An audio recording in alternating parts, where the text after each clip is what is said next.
Komputer. Oke.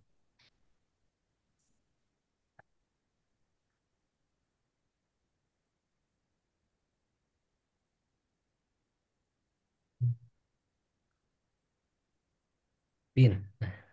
Silahkan, Rahman.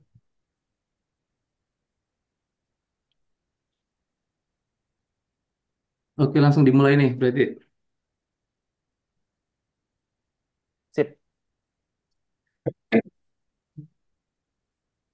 Ya, Assalamualaikum warahmatullahi wabarakatuh. Selamat Waalaikumsalam. sore teman-teman waktu Swedia. Sore ini kita kembali ke acara Career Development Webinar dengan pembicara kita Kang Edwin Krisnaria di Jakarta. Saya sebagai moderator akan memandu jalannya acara kurang lebih sekitar 1 jaman. Oke, em, sebelum saya memperkenalkan pembicaranya, mungkin kita mendengarkan sambutan dari koordinator program Career Development Webinar. Silakan, Mas Sena, dipersilahkan. Oke, makasih sebelumnya. Makasih Kang Ebin meramaikan. Makasih Sip. teman-teman udah datang. Sama-sama. Jadi eh, sebenarnya acara ini kan salah satu program career development. Emang tujuannya biar mahasiswa tidak bingung aja. Mana tahu ada yang masih bingung kan mau ngapain nih? Ini gue lulus Hmm. pulang dulu, stay dulu, Hmm. gue mau tinggal di mana, plus minusnya apa nih kalau gue pulang dulu atau di sini dulu atau Hmm. gimana lah itu macam-macam banyak pilihan. Nah, mudah-mudahan dari Kang Ebin yang udah berpengalaman panjang bisa ada insight, menambah info lah dan sekaligus silaturahmi lah. Sip. Terima kasih. Silahkan. Oke, saya perkenalkan dulu ya pembicara keren kita sore ini. Panggilannya Kang, Mas, atau Bang, atau Pak nih. Kang Mas. boleh. Saya karena besar di Jawa Barat. Boleh. Lahir dan besar di Jawa Barat. Boleh. Berarti Kang ya, Kang Edwin. Kita. Ya, Kang Edwin dari background pendidikannya dulu ya. Beliau S1-nya di Universitas Pajajaran di 1999 sampai 2004. Mengambil jurusan akuntansi, kemudian masternya mengambil di Lund University, eh, program Managing People Knowledge and Change. Kemudian kalau berbicara sektor pengalaman pekerjaan atau bidang profesinya, ini cukup banyak. Pernah di firma konsultan, Ernst and Young, kemudian di ISEX Asia Pasifik juga pernah, kemudian berurusan dengan financial planning and analysis juga dari tahun 2006 sampai 2009. Kemudian lanjut cukup lama di Unilever ya Bang ya, di Jakarta dan Ya. Bangkok. Nah, kemudian menjadi co-founder Inside Out. Kalau saya kepoin itu kayaknya ini perusahaan yang berfokus pada pengembangan SDM, pengembangan profesi dan juga leadership. Kemudian saat ini juga sebagai founder and director di Stefan Bridge. Kurang lebih sepertinya kalau saya kepoin juga sama mirip-mirip dengan Inside Out. Oke, tanpa berlama-lama, pantun dulu ya sebelum ke Kang Edwin nih. Jalan-jalan ke negara Italia. Sebelum pulang, makan ramen. Mari kita dengarkan materi dari narasumber yang luar biasa keren. Silakan Kang Edwin dan tempat dipersilahkan. Oke, oke, oke. Makasih Mas Rahman. Asik banget nih ya. Apa namanya? Perkenalannya. Assalamualaikum warahmatullahi wabarakatuh. Selamat sore. Good Iqbal ya, Aliopa. Selamat malam, sore, malam kayaknya ya sekarang. Teman-teman di Swedia ini. Mungkin gue akan share screen ya, biar yang ada yang di-share.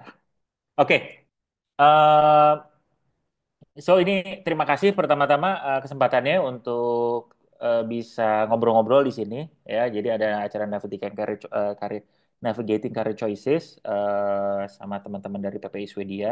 Tadi ada dari Stockholm ada, terus dari Lund juga ada. Yang selain dari Stockholm dan Lund ada juga nggak yang lain ya? Misalnya kota lain yang belum kita sebut, misalnya Göteborg atau Uppsala, ada? Ada dari mana nih? Nggak dari Stockholm ya? Sep. Ya udah nanti share aja ya di kota apa biar kita bisa relate juga. Oke, jadi di sesi ini eh, apa namanya? Saya pengen membuka ini ada satu quote puisi ya dari eh, penyair kulit hitam di Amerika cukup terkenal namanya Langston Hughes. Jadi intinya dia bilang out of love no regrets, though the goodness be wasted forever. Out of love no regrets, though the return be never. Jadi sebenarnya ini mengenai percintaan kayaknya gitu ya puisinya. Cuman banyak interpretasi dari si quote ini juga menceritakan mengenai authenticity. Terus udah gitu jadi bahwa lo kalau hidup tuh harus otentik gitu. Terus Hmm. udah gitu Oh, jangan ada regret atau jangan ada ya. apa Apa? namanya jangan ada PPI Sweden. eh, eh, apa namanya penyesalan lah gitu ya di dalam si ininya dalam Oh, kehidupan. So I think paling karir sibuk. juga mirip juga sih ininya apa namanya kerangka pemikirannya menurut aku gitu ya. Jadi banyak yang menurut eh, dari sisi karir choices itu gimana caranya biar nggak terlalu banyak regret dan karir itu sesuatu yang kita eh, perlu ya menurut sudut pandang dari saya itu part yang perlu dikasih banyak give more love lah gitu ya. Jadi ini sesuatu yang perlu kita cintai juga di karirnya kita itu gitu. Nah, eh hari ini kita akan share beberapa ya, ada paradox of career choices. Jadi eh, kita akan cerita ngobrol mengenai karir tuh kan sekarang banyak banget apa namanya pilihannya, tapi juga malah jadi lebih bingung gitu ya. Bisa jadi lebih bingung gitu. Terus different career pathway nanti kita akan cerita eh, apa aja sih sebenarnya career pathway yang suka ada tuh terus kayak gitu mungkin teman-teman bisa ngobrol terus kayak gitu navigating culture and professional differences aku akan share berapa yang mungkin pernah saya alami terus udah gitu juga mungkin nanti bisa bisa ngobrol juga sama teman-teman personal experience sama practical advice untuk moving forward gitu. Nah, eh, di dalam konteks ini eh, saya akan membawanya melihatnya dari dua perspektif sebagai HR profesional. Jadi saya ini sekarang bekerja sebagai HR consulting. Terus di company yang saya apa namanya dirikan namanya Stephen Bridge itu basically manajemen consulting yang fokus sama HR. Jadi nanti di sini ke perspektifnya lebih kalau industri gimana. Nanti kalau teman-teman silahkan tanya kalau industri gimana, common practice-nya gimana. Sudut pandang employee biasanya seperti apa, sudut pandang employer atau pemberi kerja biasanya gimana. Itu satu. Yang kedua adalah personal experience. Saya kerja mulai dari tahun 2003 ya. Terus udah gitu, jadi personal experience-nya seperti kayak gimana sih? Ini lebih subjektif ya, personal opinion-nya seperti kayak gimana, terus udah gitu sebagai employee kayak gimana. Dan juga ketika saya apa namanya dari yang sebagai employee maupun yang memberi kerja gitu. Jadi itu bisa teman-teman silahkan nanti kita bisa banyak ngobrol juga di situ. eh ini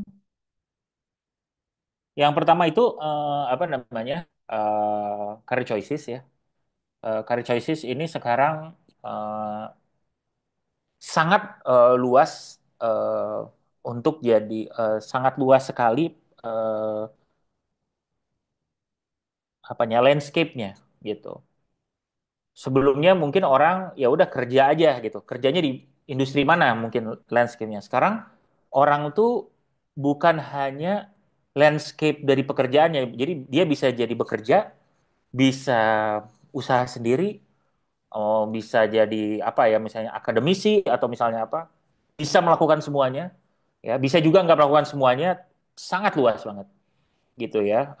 Terus sudah gitu nah cuman kerangka yang mungkin pengen kita lihat di sini adalah uh, you can be anything but you can be everything itu sesuatu yang menurut saya perlu diingat sama kita semua ya pada saat sekarang ini adalah Eh, ya udah, it's not easy, tapi kita perlu jujur sama diri kita.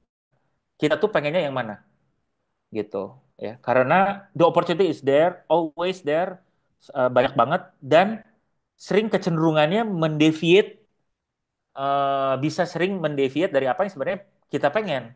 Karena ada opportunity yang muncul di depan mata, gitu. Nah, itu sesuatu yang kita lihat dan kita harus jujur sama diri kita sendiri. Kenapa? Eh, apa namanya? Karena ya udah, ini beneran gue pengen atau enggak, gitu. Dan biasanya menurut saya itu adalah tanggung jawab kita terhadap diri kita sendiri di saat ini dan tanggung jawab terhadap diri kita di masa yang akan datang. Jadi bayangkan misalnya Mas Rahman ya gitu. Eh, Ditanya sama Mas Rahman 15 tahun lagi gitu. Mas Rahman 15, kenapa kamu mengambil keputusan itu 15 tahun yang lalu gitu. Sekarang gue jadi kayak gini nih gitu. Nah, you need to be able to justify and answer it gitu. Jadi kita perlu gitu. Nah, itu sesuatu yang bisa jadi salah satu North Star ya mungkin ya, atau guiding lights kita juga selain dari yang lain nanti, adalah ini memang sesuatu yang memang saya pengen gitu. Karena karir biasanya, approach-nya baiknya menurut saya adalah long term goal. Yang kedua itu, part yang perlu kita perhatikan itu adalah pick and try. Itu at least you know what you don't like. Saya punya, dari uh, perspektif, apa tuh ya namanya, perspektif, personal experience, itu banyak yang saya coba, ada bukan banyak ya, ada beberapa yang kayaknya asik nih, duitnya gede nih gitu ya. Gue cobain, nggak suka gitu. Dan akhirnya ya udah. Tapi gue tahu berikutnya nggak akan lagi gue ikutan. Nggak pengen lagi nih kayak gini gitu. Nah, so at least kita akan tahu apa yang kita suka. Kenapa? Karena dengan choices yang banyak, kita kecenderungannya kayak Netflix ya. Teman-teman mungkin sering nonton Netflix atau Disney Plus atau Prime Video. Kita lihat, aduh ini mau nonton nggak ya? Oh ini iya nggak ya? Aduh, akhirnya jadi nggak nonton apa-apa, nge-scroll aja sekitar setengah jam gitu, gak jadi gitu. Atau lihat YouTube gitu, oh banyak banget, because we have abundance of choices gitu. Ya udah, pick and try, cobain. Oh ini ternyata channel 5 gue nggak akan nonton lagi gitu. Tapi we need to, apa namanya, we need to try. Ya kalau misalnya ada biara hidup juga nggak jadi penasaran gitu. Terus udah gitu, um, yang ketiga adalah personal values gitu. Career choices itu salah satu hal yang bakal bisa membantu kita untuk memilih itu adalah personal values ya. Jadi personal values itu apa ya? Intinya nilai yang kita miliki lah. Dan biasanya cara kita mengetes apakah itu adalah personal value kita atau sesuatu yang memang kita memang benar pengen, ini it is not negotiable, adalah kita nggak akan berubah kalau itu even confronted with money gitu. Ya ini berlaku juga untuk corporate maupun individu. Jadi kalau misalnya ini sesuatu yang penting buat saya pengen ini gitu. Tapi kalau dikasih duit gini, ya tetap nggak mau, gue tetap pengen ini. That is important. Oh ini berarti ini sesuatu yang lu pengen, beneran gitu. Ya. Eh, ini mungkin saya, ada personal POV dari sisi personal value sama pick and try. Jadi karena saya anak akuntansi, ya, saya kuliahnya adalah akuntansi di Unpad dulu. Terus, em, semenjak kuliah, saya tuh udah merasa ini gue salah jurusan ya kayaknya gitu. Nggak terlalu seneng nih gitu. Cuman karena nyali nggak terlalu gede ya, jadinya gue merasa bahwa setelah lulus nih harus masuk ke kantor akuntan gitu. Karena ya gimana ya, harus kerja, harus apa namanya, begitu lulus harus kerja, terus udah gitu, oh kayaknya nih paling keren nih begitu lulus harus masuk kantor akuntan Big Four. Terus udah gitu, atau misalnya perusahaan yang besar gitu. Akhirnya dicoba masuk, cuman 3 bulan gitu. Nah di situ akhirnya sampai suatu saat di mana ketika gue lagi menjalani si kerjaan di situ, gue beneran gak suka dengan segala macam, apa namanya, pekerjaannya maupun environmentnya apa segala macam. Sampai akhirnya ya udah, gue memang nggak mau nih yang kayak gini nih. Walaupun dari sisi karir mungkin bisa punya opportunity yang lebih, terus gitu dari sisi pendapatan juga, apa namanya, eh, sangat patut disyukuri gitu. Cuman akhirnya gue merasa bahwa ini adalah value nilai hidup gue yang gue tidak akan pengen kompromis lagi dengan ini. So it's better untuk kita untuk find out is earlier sehingga nanti ke depannya nggak apa namanya udah nggak usah mikir lagi kita ya udah pokoknya itu udah gue pasti jauhin. So itu memudahkan kita dalam navigating si karir tadi gitu. Jadi nggak terlalu oh ini gimana ya kayaknya asik nih gitu ada opportunity ini bagus nih gitu. Nah itu sesuatu yang kita bisa apa namanya lihat. Nah, terus ini sebenarnya yang dari World Economic Forum itu saya ingin share aja apa namanya banyak sekali ya mungkin kayak skill dan opportunity yang akan muncul yang mungkin sebelumnya kita nggak punya sebelumnya gitu nggak pernah ada sebelumnya. Cuman itu adalah si part dari paradox of career choices ya. Sebentar ya. Paradox of career choices. Oh, sorry. Paradox of career choices. Oke. Nah, ini tadi mungkin sebuah juga ya, different career pathway. Aku coba share kerangka yang mungkin teman-teman pengen atau enggak ya, based on both dari yang tadi juga apa namanya, baik experience maupun dari industri mungkin seperti kayak gimana. Kita perlu tahu prioritasnya kita ya, ini relate juga tadi sama yang values atau apa yang penting. Mau apa nih? Mau cari uang dulu misalnya, mau learning atau mau ada international career, terserah gitu. Dan pertanyaannya kalau misalnya anak-anak yang lagi di luar Indonesia, mendingan gue ke Indonesia dulu atau tinggal di luar negeri langsung, yang mana itu kita bisa lihat di sini. Uh, Mungkin aku pengen cerita dulu ini si logo-logo ini karena ada beberapa example dari orang yang mungkin uh, path karir path karir path karirnya itu bisa berbeda-beda ya. Aku punya teman ya satu di Tetra Pak mungkin teman-teman juga kenal nih Mas Aryo ya. Mas Aryo itu memulai karir jadi dia orang Indonesia yang kerja di Tetra Pak di Lund ya. Dia itu memulai karir di Indonesia di Tetra Pak udah lama gitu. Udah lama sampai terus akhirnya ditawarin bisa di Lund. Itu international karir yang muncul di pertengahan kalau kita memang pengen punya international karir tapi pengen mulai di Indonesia bisa juga ya. Apa yang seru kalau misalnya dari Indonesia kalau banyak case di Indonesia itu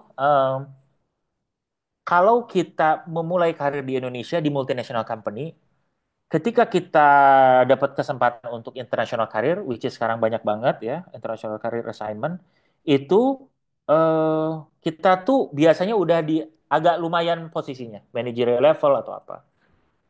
Jadi kita punya kesempatan untuk menikmati kalau multinational company ya, walaupun nggak sekarang kondisinya lagi pada seret, cuman ada kemungkinan untuk jadi expat itu seru juga gitu ya dari sisi bisa nabungnya dari sisi compensationnya so it's a luxurious bukan luxurious ya pokoknya oke lah rumah dibayarin biasanya kayak gitu ya anak sekolah dibayarin terus udah gitu karirnya oke tinggal di tengah kota apa segala macam gitu. So if you want itu bisa jadi ini. Ada beberapa teman saya yang ada di BP, terus udah gitu apa namanya Tetra Pak. Saya sempat ngalamin beberapa experience juga di Bangkok, sempat terus di Singapura dengan setup yang menurut saya kalau kita nggak kerja dengan kerangka yang seperti itu agak susah nyampainya gitu.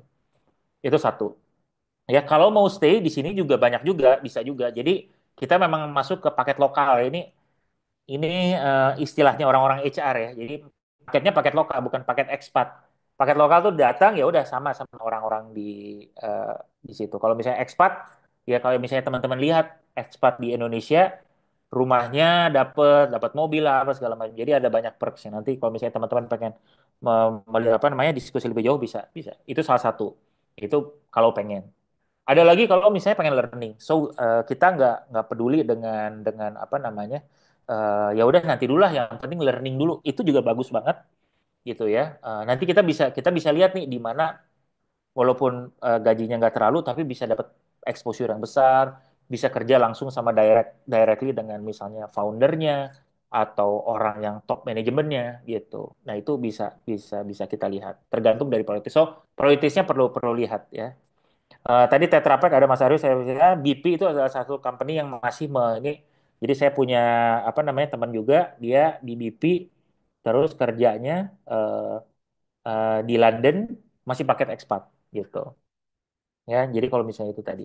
Yang berikutnya adalah career of your choice, mau jadi entrepreneur, profesional, akademia atau hybrid. Ya, jadi ini ada teman saya salah satu yang foundernya Haus. Kalau misalnya teman-teman tahu, ada sebuah apa namanya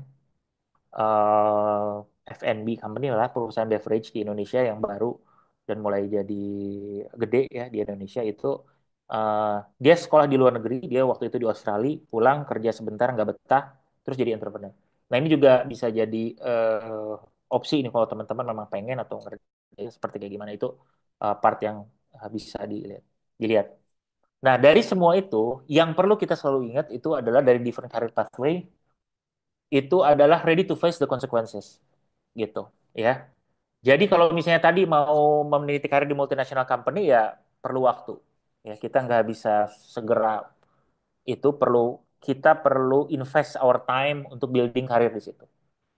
Kalau pengen jadi apa namanya, kalau masuknya oke, saya kayaknya pengen cenderung untuk yang jadi entrepreneur misalnya, harus siap dengan uncertainty, nggak ada duit misalnya apa segala macam. Eh, itu harus pengen dan seneng dengan si dinamika itu.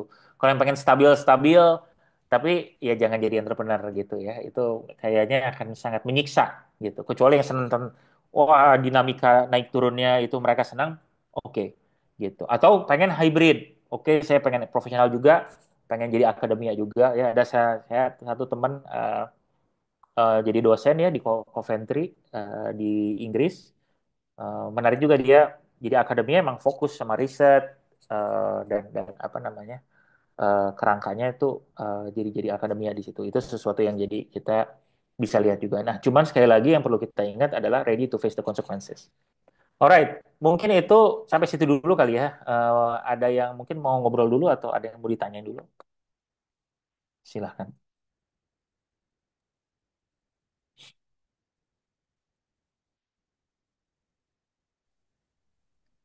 Ya, silakan teman-teman. Atau di Ya, chat ada yang nanya sih Bang. ya boleh. Satu. Oh, oke oke oke, ada yang nanya ya. Alright. Ini Mas Dani ya, aku nggak sampai sesi Q&A, tapi boleh titip pertanyaan. Ngomong-ngomong soal you can be anything, but you can be everything, relate sama tren generasi sekarang. Generasi sekarang yang nggak relevan dari generasi sebelumnya. Milenial waktu menentukan jurusannya selalu menekankan passion. Passion di mana? Passionku di sini. Tapi Gen Z lebih concern ke work-life balance. Mereka memilih prospek karya yang prospek dengan mereka punya waktu mengenai passionnya. Nah, menurut gua, fenomena ini gimana? Apakah teknologi sekarang banyak andil terhadap shifting? Oke. Oke. Ini my personal opinion ya. Menurutku setiap generasi punya punya punya tren atau punya kecenderungan ya. Walaupun nggak semuanya juga seperti kayak gitu ya. Apa namanya? Ya beda-beda tergantung orangnya. Lebih ke orangnya kalau menurut saya. Gitu. Itu yang kita perlu lihat juga dan saya untuk nggak terlalu mengeneralisir gitu ya. Nah, misalnya tapi kalau misalnya kita lihat, misalnya Gen Z itu cocok ke work life balance. Em, Mereka memilih proses karir dengan catatan mereka punya waktu untuk mengerjakan passionnya. Ya itu bisa juga ya. Yang menurut saya setiap pilihannya itu ya itu tadi ada konsekuensinya gitu. Jadi ketika kita pengen work life balance, eh, ada beberapa hal yang kita perlu ready itu. Ya misalnya pace untuk drive pekerjaan mungkin jadi nggak terlalu gitu. Dibanding misalnya ada generasi lain yang cenderung siap kerja 24 jam, 7 hari seminggu gitu misalnya. Gitu. Apakah itu langsung lebih baik? Ya belum tentu juga karena sekarang lebih smart. Jadi menurut gua tiap generasi itu tiap generasi, tiap orang punya pilihannya masing-masing dan kita perlu lihat case by case gitu. Jadi kalau misalnya gue, oh dia gue pengennya punya lebih banyak waktu luang, ya nggak apa-apa. Nanti kita lihat berarti lu bisa kayak gini, nggak bisa kayak gini gitu. Misalnya punya waktu luang, oke, tapi mungkin duitnya nggak terlalu banyak misalnya nih. Itu ya udah, it's okay kan, nggak masalah. Yang penting gue juga duit banyak buat apa gitu. Gue nggak bisa menikmatinya. ya udah that let's do that gitu ya. Zaman sekarang orang bilangnya you do you ya. Jadi ya udah lu pengennya kayak gitu ya it's okay. Itu aja. Eh, nah cuman jangan segalanya pengen gitu. Pengen work life balance, pengen duit banyak, pengen ini. I don't think it's fair juga gitu. Kita perlu menurut gua banyak hal hukum alam itu yang tetap dari zaman dulu sampai sekarang tetap gitu. Jadi orang yang invest waktunya, terus orang yang memang bekerja keras, orang yang membangun sesuatu dengan lebih lama, dia akan reap dia akan mendapatkan manfaatnya lebih gede lagi. Itu akan selalu seperti gitu menurut saya sih ya. Bukan nggak pasti tapi akan kelihatan gitu. Jadi kita kalau misalnya pengennya cepet, ya nggak bisa serobas itu gitu. Nah itu sesuatu yang kita perlu konsekuensi karena ada beberapa yang menurut saya nggak bisa dihack gitu. Teknologi will help, tapi ya memang ada sesuatu yang mungkin kita juga jadinya eh, perlu perlu memilih gitu. Misalnya eh, misalnya contoh aja ya, misalnya sekarang kalau kita bisa nonton, bisa ngedengerin lagu di Spotify gampang banget gitu ya. Terus ada generasi sebelumnya itu kalau misalnya mendengarkan lagu harus eh, apa namanya cari kaset dulu, cari apa lebih ribet lah gitu. Nah, di experience-nya juga jadi beda juga gitu. Oh, menurut gua ini nggak apa namanya ada yang bilang experience-nya jadi nggak bagus, apa namanya insight-nya jadi nggak dapet, kurang deep apa segala macam gitu. Tapi apakah bisa dapat ngedengerin lebih cepat? Ya bisa, gitu. Nah, jadi ya tergantung dari tiap-tiap orang apa yang dia value sih menurut saya, gitu. Itu sih. Jadi si choices-nya itu tergantung. Jadi, nah saya tadi lupa pas ngomong pas awal. Nanti ketika tanya jawab, boleh juga nanya, boleh juga kasih pandangan ya. Kasih pandangan. Menurut gua kayak gini, nggak setuju juga atau misalnya ya bilang ya share aja kita kan ngobrol di sini. Alright. Nah, Kang, baru aja kesebut masalah face the consequences. Tertarik banget Pak Eben, temannya di banyak yang hybrid industri akademia. Nah, kalau menurut Kang Edun, apa aja konsekuensinya kalau membangun karir di akademia dan hybrid juga? Apa yang perlu disiapkan? Eh, satu sih waktu ya, menurut saya. Kebetulan istri saya juga hybrid ya. Ini ada yang menurut saya tuh hybrid ini jadi antara akademia juga profesional juga gitu ya. Itu hybridnya. Bukan hybrid working. Ya, nanti kalau pengen ngobrol hybrid working, nggak apa-apa disebutin aja. Jadi investasi waktunya eh, menurut saya sangat gede gitu karena karir sebagai akademianya harus diurusin yaitu research terus udah gitu climbing up the ladder-nya university di mana kampus juga nggak segitu maksudnya banyak tantangannya juga dan juga ada di luar juga kita bangun professional credential itu eh, apa namanya berat juga. Jadi pertama sih kita perlu perlu siap untuk mempersiapkan diri bahwa kita pengen invest waktu di situ. Jadi gimana caranya membangun karir di akademianya ya mulailah daftar, bikin riset, connect sama teman-teman yang memang sekolah apa namanya jadi dosen atau misalnya kita punya dosen, ya udah kita kita build network dari situ karena banyak sekali seperti layaknya bisnis juga based on network juga tuh si siapa namanya si si kampus tuh gitu. Jadi itu yang kita perlu perlu lihat. Terus apa saja konsekuensinya mungkin itu sih ya waktu ya yang paling aku kerasa tuh adalah waktu karena kita harus membangun itu dua-duanya itu kalau misalnya di akademianya pengen bagus kecuali pengen satu sebagai sambilan aja dan yang satu itu ya beda lagi cuman kalau misalnya pengen dua-duanya excel itu waktu ya karena dua-duanya memerlukan skill set yang berbeda baik dari si pekerjaannya maupun baik dari sisi pekerjaannya maupun dari sisi networkingnya, politikalnya gitu ya. Jadi political kampus kalau misalnya pengen hybrid juga, kalau pakai political kampus juga nggak semuanya ideal gitu. Bukan hanya political di corporate aja. Oke, itu silakan Mas Dani. Oh ya, makasih Mas jawaban sebelumnya. Oke. Em, Ya, sekarang saya mau tanya yang lain sih ya, yang ya. ini kalau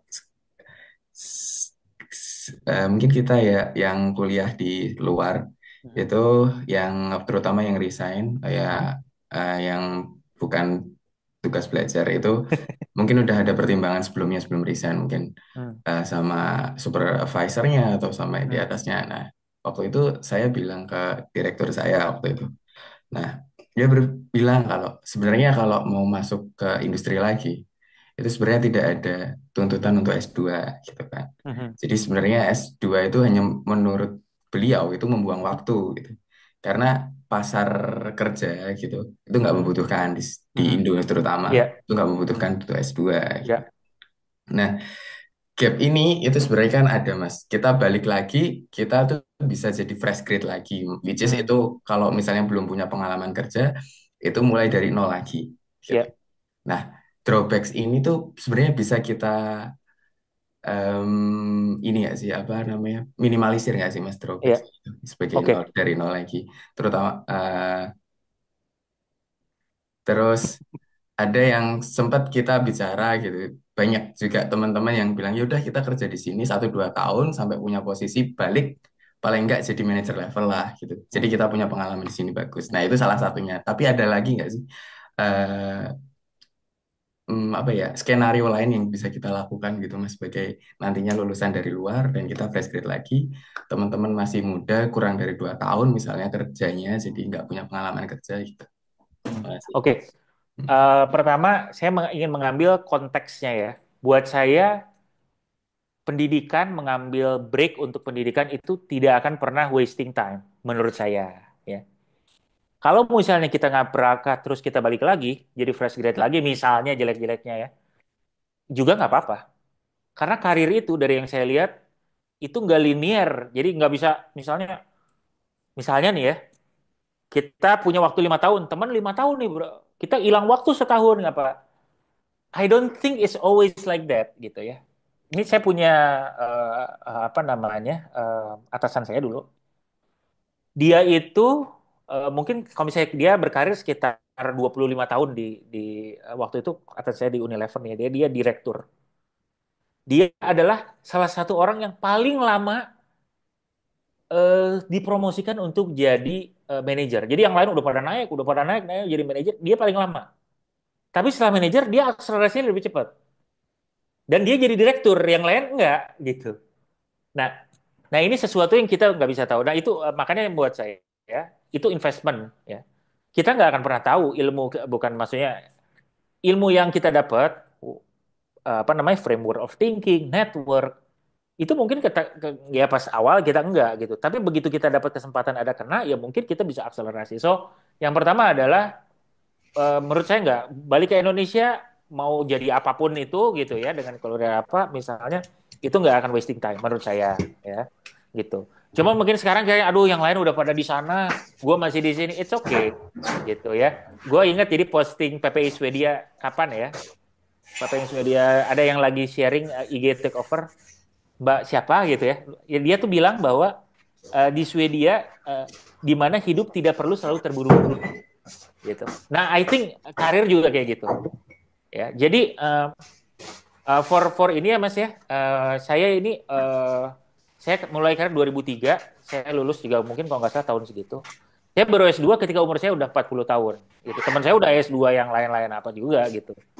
Nah, ya beda-beda aja memang karirnya gitu. Jadi ya udah ada yang karir dulu nanti.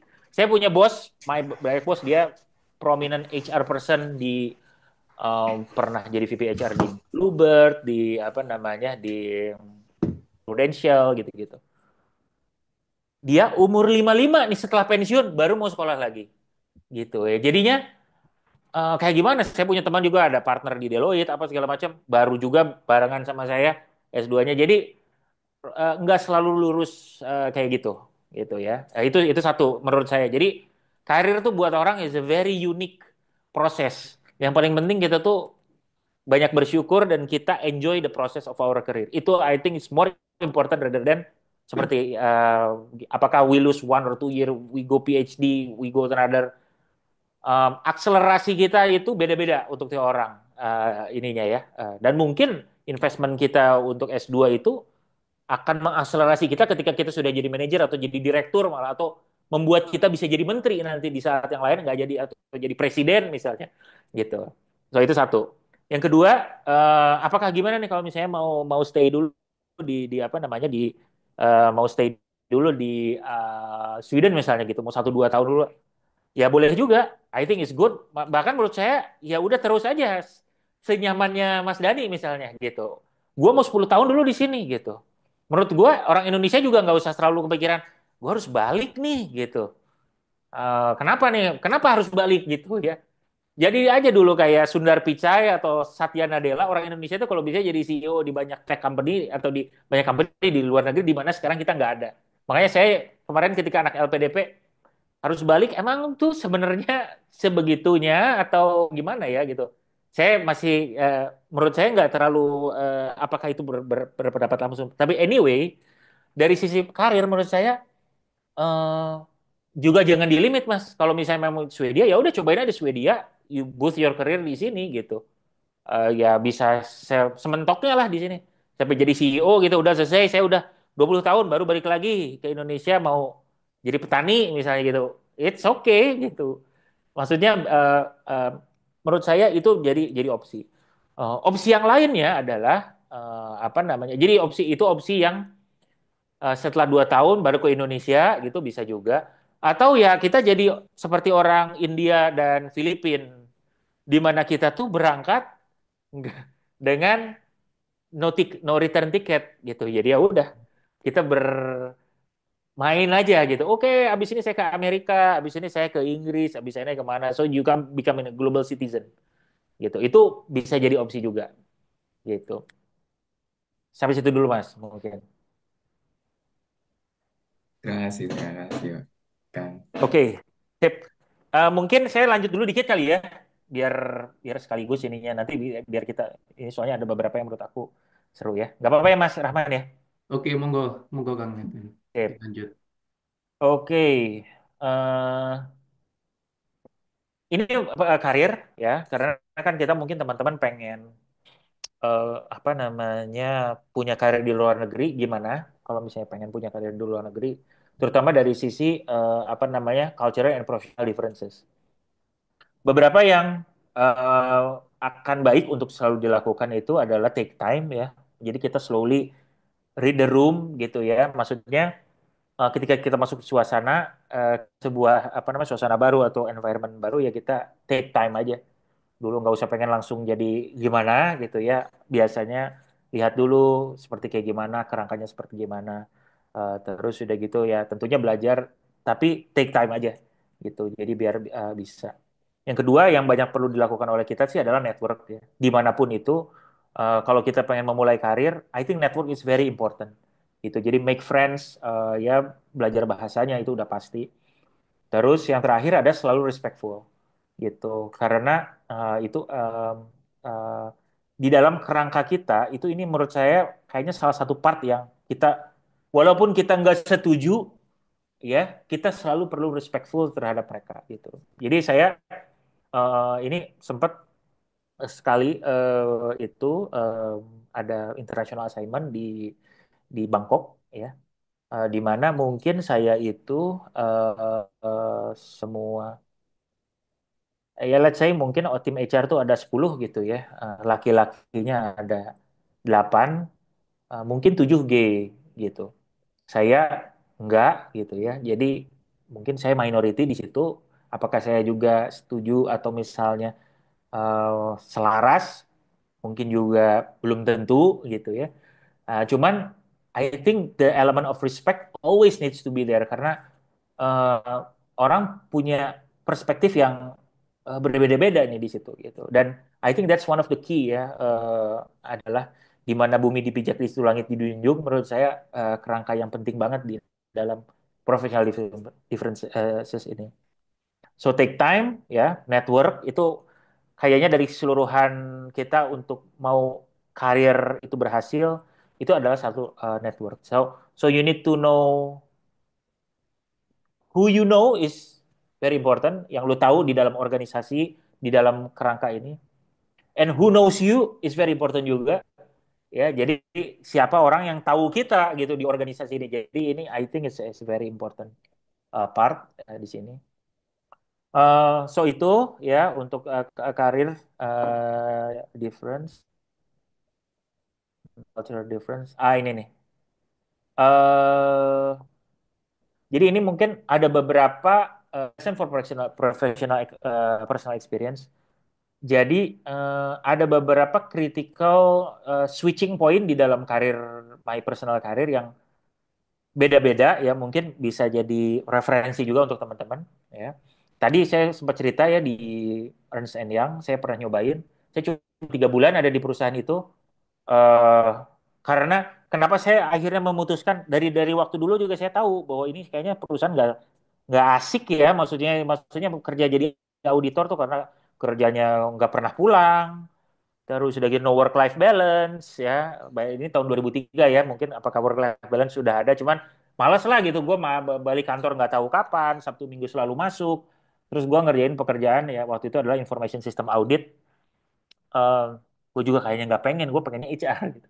Cuman gimana, habis pulang begitu lulus harus cari kerja, harus punya pekerjaan, harus punya penghasilan, ya udah dicobain. Akhirnya ya udah setiap hari males gitu, jadinya it's not worth it dan gue nggak akan pengen lagi untuk melakukan itu gitu. eh at least pada saat itu ya, sekarang yang gue nggak tahu juga, cuman kayaknya sih nggak pengen lagi gitu. So itu personal values ya, itu salah satu part yang critical. Yang kedua, saya pernah juga ya, nah setelah IWA itu ada sempat sekali saya kerja di company oil and gas namanya Total Total Indonesia, sekarang udah nggak ada lagi karena udah jadi Pertamina. Saya cuman sebulan di situ gitu ya. Jadi jadi pernah sesudah dari eh, di ISEC di Asia Pasifik itu saya sempat kerja di Kuala Lumpur setahun, balik ke Indonesia kerja di Total. Terus udah gitu it's a very, buat saya itu sangat sangat mensyukuri dari sisi compensation and benefit, dari karirnya juga long term dan oke. Cuman pada saat itu my my pertimbangan saya itu adalah lebih ke eh, saya pengen berada di sebuah industri yang dinamis gitu. Jadi akhirnya pergi pindah ke Unilever, FMCG. Ya udah, jadi itu adalah base of my decision making. Terus udah gitu, saya anak finance, jadi kerjanya lama finance dulu sampai tahun 2009 gitu.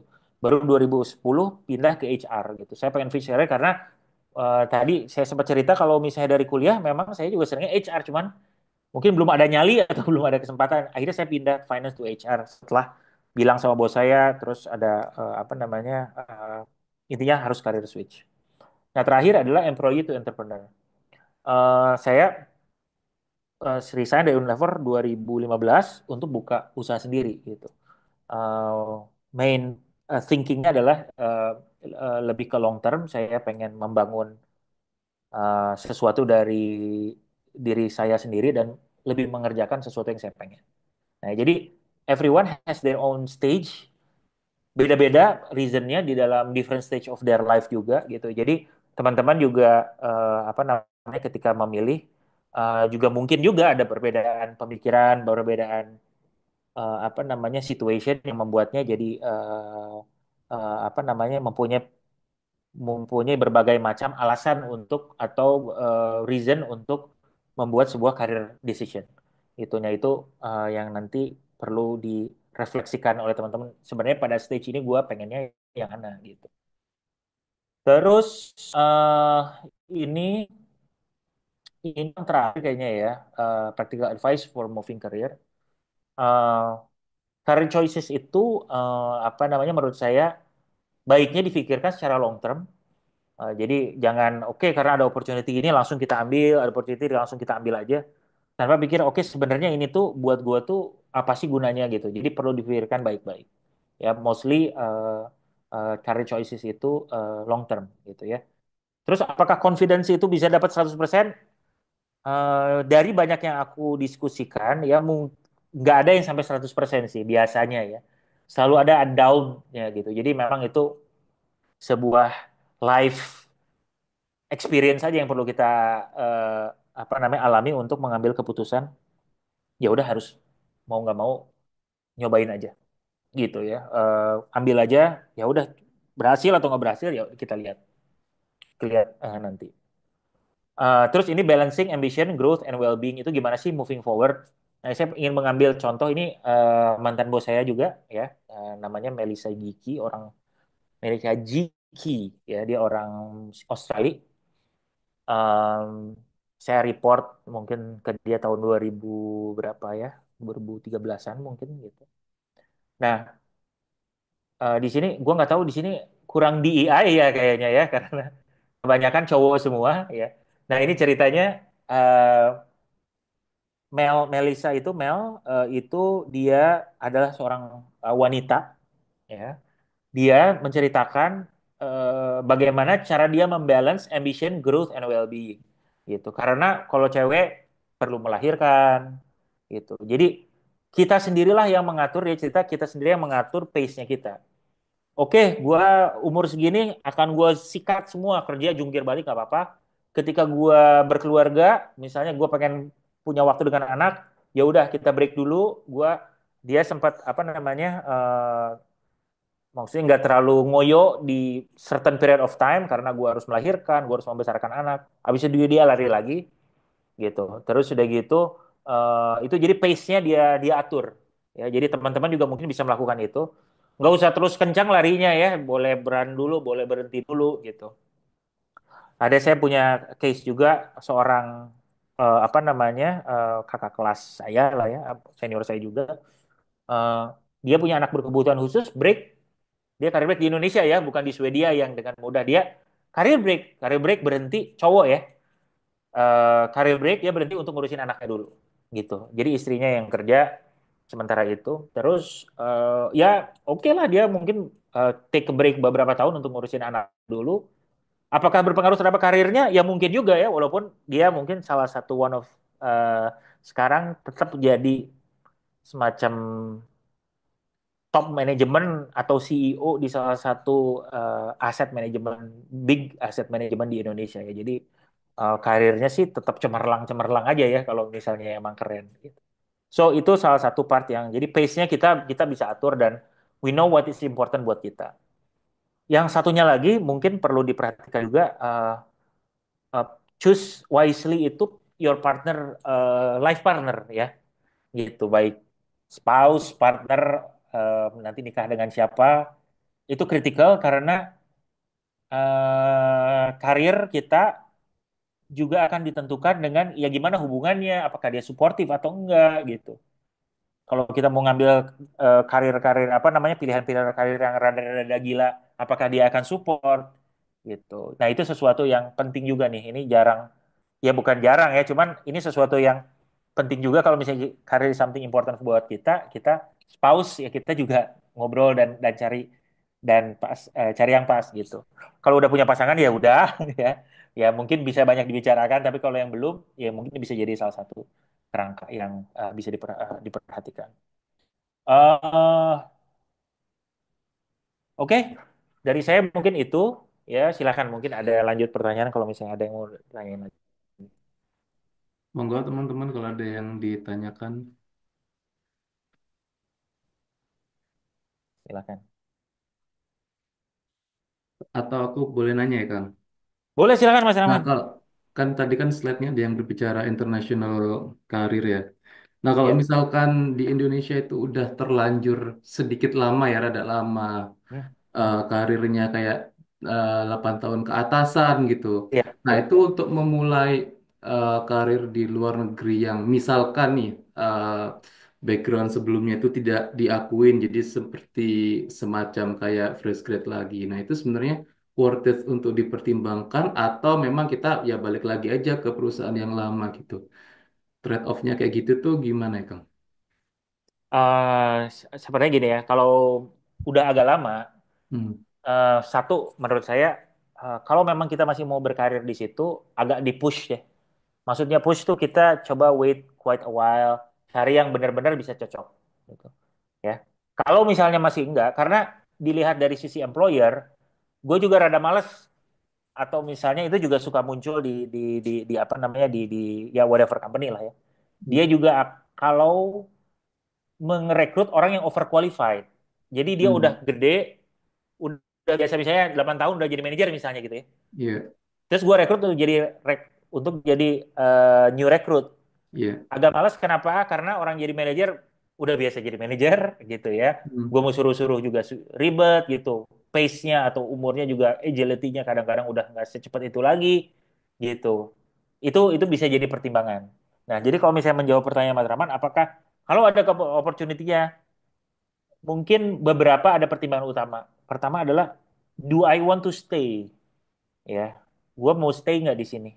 Kalau gue Hmm. ini adalah, ya udah gue memang niat, gue mau stay di sini, ambil aja. Oke, Misalnya ya, ambil aja. Ya udah kita memang cari dan kita bisa akselerasi karir kita karena kita udah pengalaman bisa lebih cepat gitu. So oke, itu satu ya. Nah kalau misalnya kalau misalnya kita mau di sini sementara bikin dulu apa namanya eh, kalau misalnya kita di sini cuman sebentar aja atau apa mungkin perlu dipikirkan lagi ya karena maksud gua apakah emang sebegitu banyaknya eh, ininya ya, kalau bekerja ya, sebegitu hmm. banyak mendapatkan additional knowledge-nya kita ketika kita kerja di sini. Karena ketika kerja di Indonesia juga nggak terlalu ya. Biasanya employer tuh akan lihat, oke dia pernah di luar negeri, dia ngerjain apa? Kalau yang fair, oh dia ngerjain kayak gini, ya juga nggak akan dapat terlalu banyak additional point lah gitu ya. Kalau sekolah masih lagi mending, tapi kalau di sana terus di sana terus mengerjakan sesuatu yang kayaknya nggak terlalu banyak memberikan nilai dari sisi knowledge maupun experience-nya. Di Indonesianya pun setelah pulang dari sana ya nggak akan terlalu menjadi added value juga gitu. Kecuali kita pengen ya udah pokoknya gue pengen dapat pengalaman aja ya ambil aja kalau kayak gitu.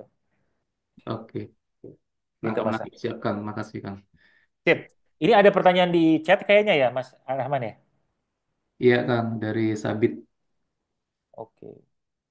Mau nanya Kang dari sudut pandang HR apa yang bisa jadi advantage point buat di-explain sebagai alumni S2 di luar yang bisa jadi konsiderasi teman recruiter untuk menghindari terlihat sebagai overqualified atau kurang. Dari sudut pandang HR, apa yang bisa jadi advantage point buat di-explain di luar yang bisa jadi konsiderasi tambahan? Ini aku boleh dijelasin lagi nggak ya? Aku belum terlalu ngerti ini, sorry. Maksudnya gimana? Atau Bit, Mas Rahman ada gimana? ya Bit lu bisa open mic atau gimana Bit? Boleh Mbak Sabit. Mbak Sabit mungkin ya ini. Atau Mas Oh ya, halo Bit. Kang. Nah, maksudnya Eh, gimana? Pas interview gimana? ya, ya misalkan di interview sama HR gitu kan Ya, sebagai let's say nanti kalau bisa mungkin case-nya lebih spesifik kalau balik ke Indonesia sih lebih cocoknya. oke, ya, Jadi ya, kayak tadi kan dari Mas Dani juga udah explain kalau apa namanya mungkin kebutuhan pasarnya nggak sebegitunya untuk ya, apa namanya hmm, alumni S2 gitu. Nah, kira-kira kalau dari pengalaman sebagai HR ya, itu ketika ada rekruter hmm, employee yang akan direkrut untuk hmm. sebagai lulusan S2 itu kira-kira advantage apa sih yang bisa di-explain gitu ke ke recruiter pada saat interview. Oke. Kalau misalnya kita masuknya Hmm. lagi ke area yang memang kita udah kerja, kayak misalnya Mas Rahman tadi cerita, udah 8 tahun kerja, misalnya di bagian apa? Logistik ya. Terus begitu kita S2-nya apa? Misalnya berkaitan dengan logistik. Nah, kita bisa ngambil tuh dari beberapa riset, network, atau metodologi yang bisa kita lakukan. Saya bisa ngerjain bla bla bla bla bla. Saya belajar kayak gini. Nah, salah satu angle yang akan disukai oleh bisnis atau employer itu adalah selalu edit value apa buat bisnis gua nanti gitu. Nah, itu yang kita perlu coba pikirkan. Misalnya ya kayak tadi um, saya orang logistik belajar logistik juga gitu. Nah, terus begitu ketika balik di Indonesia seperti gimana? Saya banyak belajar nih mengenai metodologi logistik ABCDE atau approach logistik gini nih. Swedia itu dia punya bla bla bla bla. Sehingga kalau untuk corporate ini kita bisa edit value ini gitu. Jadi bukan bukan asal S2, gue pokoknya S2 pulang ada ini nah. Nah, si add value itu yang kita bisa ambil. Bagaimana mengkomunikasikan yang menurut saya selalu relate with the business itu kita bisa punya added value apa sih si added value itu yang akan selalu diappreciate oleh bisnis.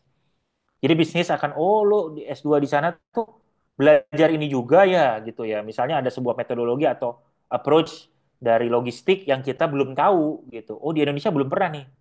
Mungkin gue bisa pakai gitu. Nah itu akan bisa added value. Kalau gitu Mas Habib salah satunya. Gimana Mas? Masuk akal nggak? Ya, oke. Thanks, Mas, Sip. penjelasannya. Oke. Thank you Mas. Sip. Silakan yang lain mungkin.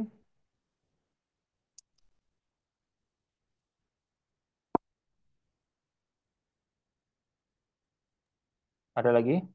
Monggo teman-teman. Aku sebenarnya ada pertanyaan tapi nunggu dulu teman-teman yang lain aja ya. Oke. Oke, silakan yang lain dulu.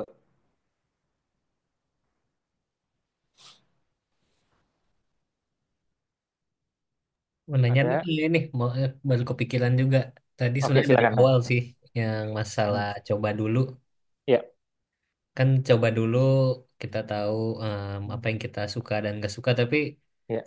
karena di nggak tahu sih di ada masalah ageism apa sih ya itulah yang Hmm. makin tua makin susah berposisi sebagai Oke, fresh grade. Nah, ya. sebenarnya pengen tahu landscape kalau di Indo gimana dan di luar Hmm. gimana menghadapi kandidat orang tua yang masih orang-orang tua yang masih ingin mencoba Hmm. hal baru tuh gimana sih? Oke. Ya, Orang tua yang mencoba hal-hal baru. Oke. Em,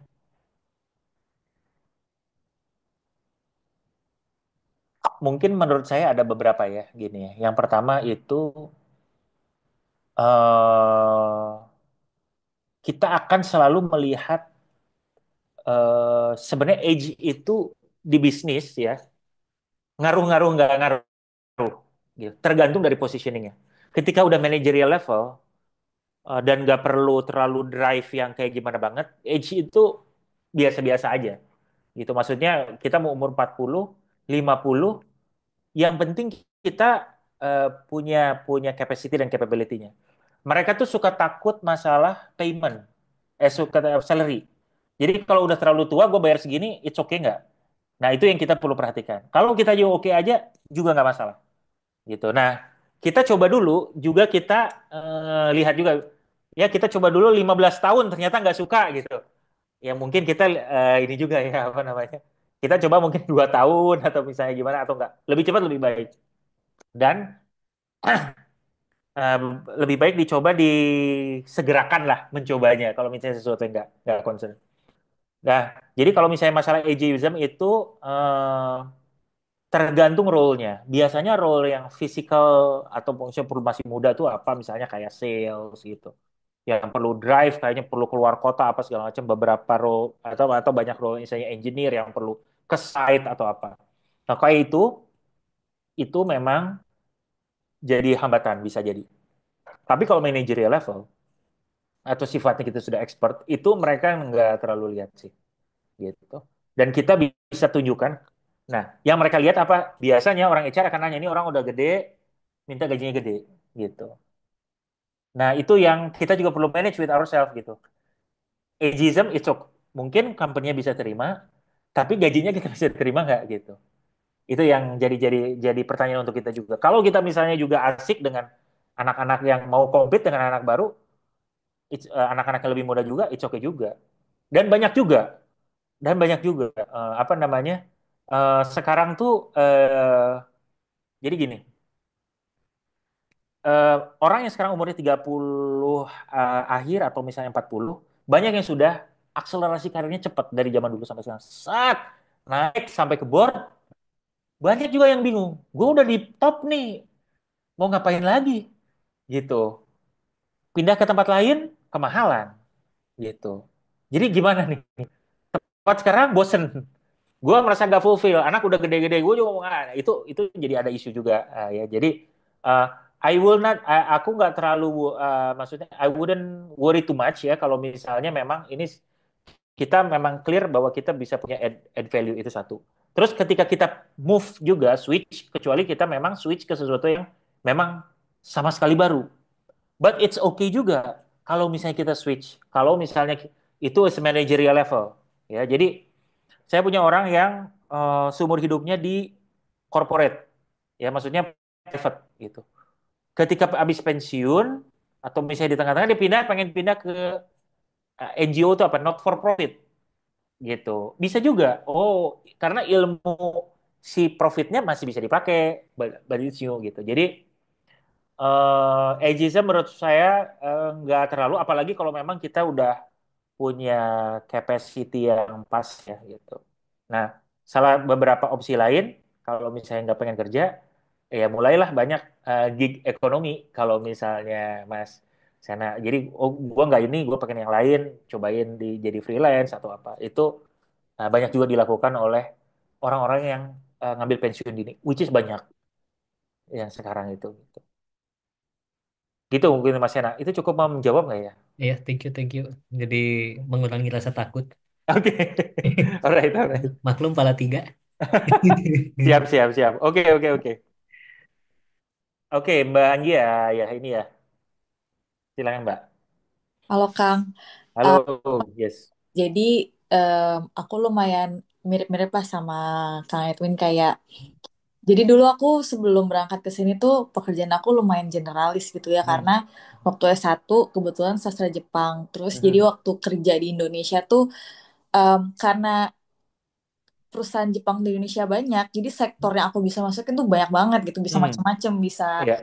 kayak tekstil iya, terus habis Hmm. itu investment iya gitu-gitu. Hmm. Nah, terus sekarang pengen beralih jadi spesialis nih ceritanya. Cuma Iya.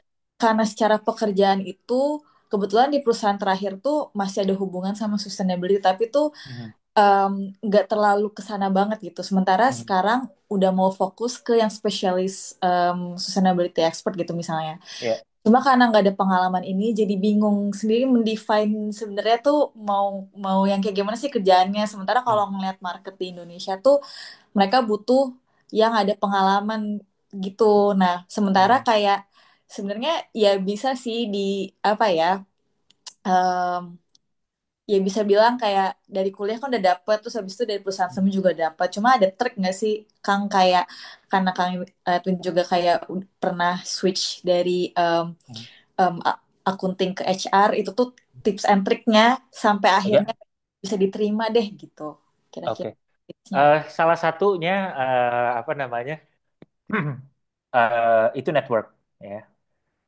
Gue punya teman yang membahasakannya dengan lebih kasar ya. Jadi seperti melacurkan diri gitu. Artinya kita main ke mereka, ke tempat kita, tempat yang memang kita pengen tuju dengan eh, ngapain aja ya. We make friends with them, itu udah salah satu yang paling penting. Jadi ketika gue pindah dari finance ke HR, itu sebelum gue melakukan itu, gue sering banget anak orang HR bikin apa acara nih ya, orang HR kan suka bikin acara ya apa, gue jadi MC gitu. Gak penting gitu ya. Gue jadi MC. Acara HR bikin misalnya some learning event apa, gue ikutan jadi pesertanya. I talk with them. Terus udah gitu, eh, ya pokoknya make sure mereka tuh tahu gue gitu. Nah, apa namanya? Itu salah satu menurut saya salah satu cara yang paling efektif gitu. Terus udah gitu, gue mulai mendekatkan diri dengan orang-orang HR. Jadi I talk to my friend gitu ya. Apa namanya? Gue gimana sih kalau pengen jadi HR bisa nggak ya? Gitu-gitu. Ya gitu-gitu aja. Nah, itu part yang membuat kita jadi nge-build kita pas pertama. Nah, apalagi kalau sekarang kayak Mbak Gia udah punya background pendidikan, I think itu modal yang sangat luar biasa apalagi di sini gitu ya. Di mana sustainability adalah the ya leadernya sustainability kan mungkin negara-negara kayak Swedia gitu ya.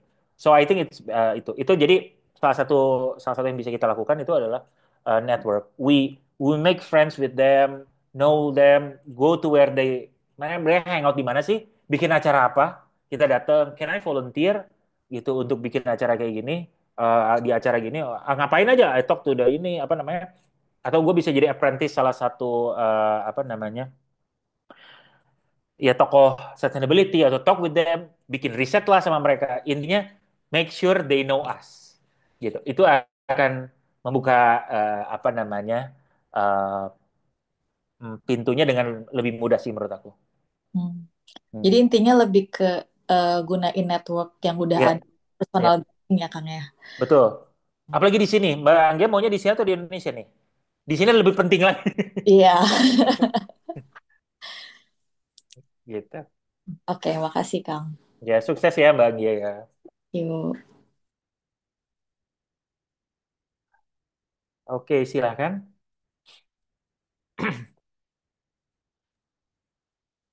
Aku punya pertanyaan, Kang Ebin. Silakan. Ini sih discourse aku sama teman-teman kuliah dan Oke. teman-teman yang jurusan-jurusannya mirip-mirip. Karena aku backgroundnya di sini kan ngambilnya eh, desain tentang tata kota Mhm. dan kita teman-teman yang di desain dan teman-teman planning juga di yang kuliah di Swedia ini tuh ngerasa di sini tuh ada kayak local barrier entry-nya tuh dua level gitu. Yang Mhm. pertama tuh Ya, bahasa karena ya, apa tuntutan tuntutan buat bahkan even bukan bukan bukan kerja entry position gitu tuh bahkan ya, untuk internship aja itu tuntutannya hmm, tuh harus bisa bahasa Svenska gitu ya, ya, satu level. Terus kalaupun mereka nggak menuntut bahasa Swedish, mereka hmm, tuh most likely akan ngeduluin teman-teman yang dari EU. Jadi kayak teman-teman yang hmm, sama mahasiswa nih, even though kita bilang mungkin portfolio kita atau resume kita lebih tokcer, ya, tapi dia kan nanti ngeliat nih, oh nationality-nya mana? Oh Indonesia, ya udah taruh di bottom list gitu. Nah, eh, Kang Ebin ada ya, tips atau gimana untuk ngakalin ini kita? Ya mungkin kita juga apa bahas juga kayak networking gitu ya. hmm, ya, Cuma eh, menurut kalau di dalam case yang kita beberapa kali diskusi itu networking itu so far hanya bisa membawa ke oh ini loh ada kesempatan ini hmm, dibuka di sini. Tapi hmm, pada akhirnya pada saat apply itu nanti balik lagi itu lagi. Jadi kayak double double barrier itu nanti dilihat lagi gitu. Nah, kalau pengalaman Kang Ebin sendiri di sini gimana ya mengatasi double barrier ini? iya. Sebenarnya ini memang memang cukup tough sih. Ini memang negara ini aja in particularly Skandinavia memang lebih tough dibanding yang lain. Satu dari culture-nya memang gak terlalu terbuka, terus udah gitu trust mereka is very important untuk misalnya mau mau uh, mau ngambil ya. Gue pernah juga ya nyobain beberapa. Jadi mereka punya kayak, gue lupa nama organisasinya apa, State Door apa pokoknya kayak Open Door gitu. Pernah dengar nggak? Ya, jadi ada sebuah organisasi di mana kita ketemu sama orang dengan industri tersebut. Kita bilang kita nge-apply, terus kita ketemu sama orang. Ya, terus dia akan cerita mengenai industrinya tuh seperti kayak gimana apa segala macam. Gue pernah dapat, sempat ngobrol juga, nggak gampang. Yang kedua, bisa ini apa namanya uh, so kenal ya. Cara salah satunya lagi lewat LinkedIn. Itu pernah gue lakukan juga. Gue lihat-liatin ya, coba kenalan sama konsultan di sini beberapa. Banyak baiknya mereka adalah membalas, walaupun membalas terus di reject gitu ya. Tapi ada akhirnya ya satu yang dapat dan akhirnya sampai sekarang kita masih masih connect lah, walaupun bukan untuk kerja. Jadi eh, menurutku eh, it will take time. Ya, di sini untuk temenan aja mungkin pernah ngalamin juga untuk Swedish sebenarnya ini temenan aja udah sulit itu. Nah, sebenarnya ada cara yang agak nggak terlalu itu adalah kita memang join to a multinational company di sininya, gitu. Itu akan memudahkan memudahkan bukan memudahkan barriernya nggak segede itu karena mereka sudah biasa dengan international environment itu jadi oke, bisa dapet itu satu jadi let's choose the company yang memang udah multinational gitu karena memang kalau misalnya Swedish memang itu aja ya memang agak-agak tough satu. Kedua, jalur memutar ya, jadi nggak jangan di sini dulu gitu ya, kita memang perlu ada kemana dulu gitu, Estonia misalnya. Dari Estonia dulu apa? Ya, betul betul Mbak. Mas Viana benar. Irkes Doren, betul betul itu. Gua ikutan itu. Apa namanya? Jadi kita memutar jalurnya memutar agak perlu lebih lama, tapi there's a chance juga. Nah, apakah kita memang pengennya di Sweden? Nah, kalau pengen di Sweden ya kita mungkin cari. kayak Mas Ilham tuh misalnya kerja di Volvo dulu di Indonesia misalnya gitu ya, terus udah gitu baru ke sini, atau misalnya ke IKEA di Indonesia dulu atau di mana, atau di luar sini dulu, cari Eropa mungkin third world developing country-nya yang Europe yang mungkin lebih terbuka. Salah satu yang paling asik sih yang gue sering denger sih si Estonia gitu ya, cukup lumayan, terus kayak gitu mungkin itu itu kita bisa lihat juga. Jadi yang kedua adalah jalur memutar. Satu, multinational company. Dua, jalur yang memutar. Gue baru kepikiran itu sih, gitu. Sisanya satu lagi sih mungkin jalur informal, gitu. Jalur informal itu ya kita kita memang perlu coba masuk ke ke informal informal environmentnya mereka, gitu. Jadi kayak misalnya kalau misalnya gue mencobanya itu lewat musik gitu, karena gue senang main musik, ada bisa lewat olahraga atau apa. Jadi gue sekarang main main band dengan beberapa orang Swedia lah ya. Jadi ada 3 orangan gitu Swedia, naik setiap 2 minggu sekali. Let's talk about it. Dan ya udah, memang perlu nge-build aja dulu itu. Kalau misalnya memang ada opportunity-nya atau misalnya kayak gimana, dia akan bisa apa namanya, we we we we try to open up doors-nya dulu gitu ya, sehingga kita dapat. Karena kalau jalur resmi memang nggak segampang itu ya, kalau misalnya coba ya lewat career fair atau misalnya itu sih, itu mulai jalur-jalur lain yang ini. Karena di sini ternyata ya ada, bukan ordal ya, ya mungkin ordal juga kali ya. Jadi memang perlu perlu banyak yang perlu tahu juga gitu. Karena concern mereka di sini adalah dilihat dari hukum ketenaga kerjaannya, di mana nggak mudah untuk memecat orang gitu. So we need to understand bahwa ini orang beneran oke gitu. Itu jadinya si employernya cukup berhati-hati. Itu sih mungkin Mas Frans. Mudah-mudahan ada sedikit eh, jadi referensi aja ya. Kayaknya nggak terlalu Oke, banyak bang ini ya. siap, siap Bang. Tapi itu ide bagus juga sih memutar lewat ini negara negara Hmm, yang ininya mirip, kultur worknya mirip, tapi bukan bukan Swedia dulu dan ya, tapi negara itu memungkinkan untuk pathway ke Skandinavia lagi gitu. Oke, thank you betul, Bang. betul. Ya. Oke, ada pertanyaan lagi dari teman-teman. Mungkin satu pertanyaan lagi. Nah, lebih dari jam 6 lebih 10. Hmm.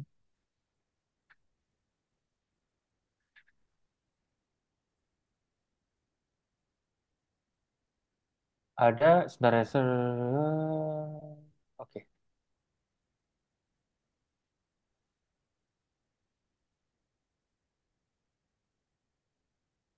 Gimana teman-teman? Nggak ada.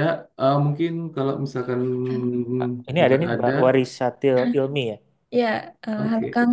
Tadi Ya. tertarik ke kalimat terakhir dari Kang Edwin yang Hmm? bilang tentang kalau di Swedia itu susah untuk mecat karyawan gitu ya. Hmm? Nah, itu bisa dijelasin lagi, Kang. Terus kira-kira kalau posisi kerjaan yang Hmm? memungkinkan recruiter untuk meng-hire kita itu apa ya kira-kira? Maksudnya, soalnya pernah dengar kalau di Swedia tuh mereka lebih prefer menyediakan kerjaan kayak konsultan gitu. Karena itu dia bisa semena-mena untuk mecat gitu. Jadi Hmm. mau minta eh, lebih Oke. dijelaskan gitu. Mungkin Mas. gue akan mengambil perspektif dari orang HR ya. Jadi Swedish itu terkenal dengan ya pokoknya banyak benefit lah ya. Maksudnya cuti lama, terus udah gitu. Ini saya punya case orang Swedia, orang Indonesia bekerja di perusahaan Swedia. Let's say dia masuk itu ditawarin gajinya 1.000 lah misalnya gitu ya. Oke, udah mau tanda tangan nih kontraknya. Si kontrak pekerjaan itu dilihat dulu sama union, sama serikat pekerja. Serikat pekerja bilang terlalu rendah gajinya, harus dinaikin. Jadi jadilah 1.200. Nah, bayangin sepowerful itu serikat pekerja, ya. Jadi sebegitunya karyawan itu di sini dilindungi. Jadi employer tuh sangat dari sudut pandang si employer itu perlu sangat hati-hati tuh untuk kita mau gitu. Jadi banyak sekali case di mana orang mendapatkan pekerjaan karena oh ya gue pernah kenal dengan si ininya atau dosen gue at least apa nah, gitu-gitunya tuh banyak. Karena itu kritikal buat buat orang di sini untuk mendapatkan kerangkanya itu.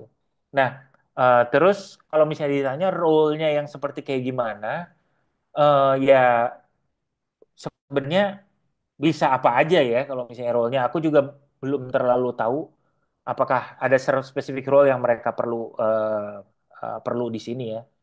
Mbak Mbak Warisatil Ilmi ini ada certain pekerjaan nggak yang diinginkan atau misalnya bentuknya seperti kayak gimana gitu?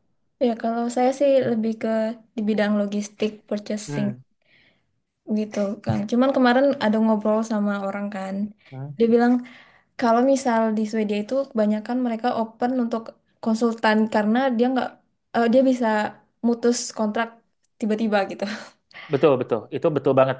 Eh, saya juga pernah ada experience di Swedia itu. Jadi orang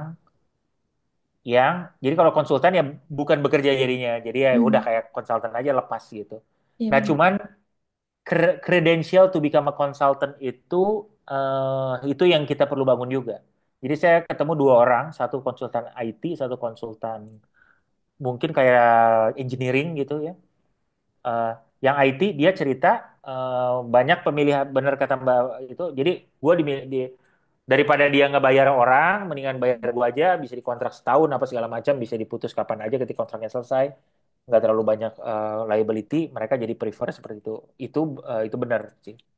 Gitu. Hmm. Nah, kalau memang pengen ke sana, eh, kalau memang pengen ke sana, eh, kita perlu membangun kredensialnya. Ada beberapa di sini tuh cukup heavy sama certification ya. Nah, di tempatnya Mbak Waris Ilmi perlu kita lihat sih Iya. apa nih yang diperlukan ya. Ada certain certification atau certain ya I don't know sebagai awal. Ya. Keduanya tentunya yang kita perlu cari klien dan sayangnya jadi konsultan itu belum bisa jadi jaminan untuk memperpanjang RP sih ingat gue ya Hmm. gitu. Jadinya kita eh, eh, kalau untuk stay di sini dulu ya either sekolah atau kerja sih. Itu masih paling paling paling mending lah gitu. Oh, I see. Oke, thank you, Kang. Sip. Nah, sama-sama Mbak. Oke, mungkin karena keterbatasan waktu mungkin itu pertanyaan terakhir ya Kang ya. Sip, sip, Oke, sip. teman-teman, karena udah jam 6.20, mungkin kita bisa lanjut untuk acara sesi dokumentasi kepada Mas Frans. Monggo mau. Oke, sebentar. Teman-teman yang mau join kamera, mau join kamera.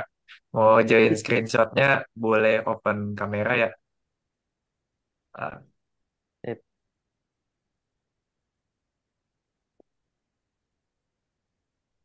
aku tunggu dulu.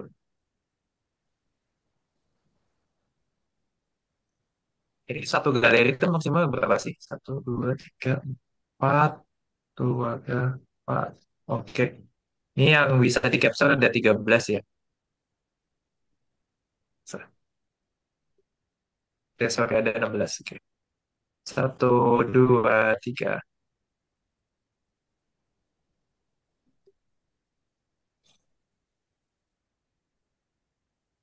Nah, hold still.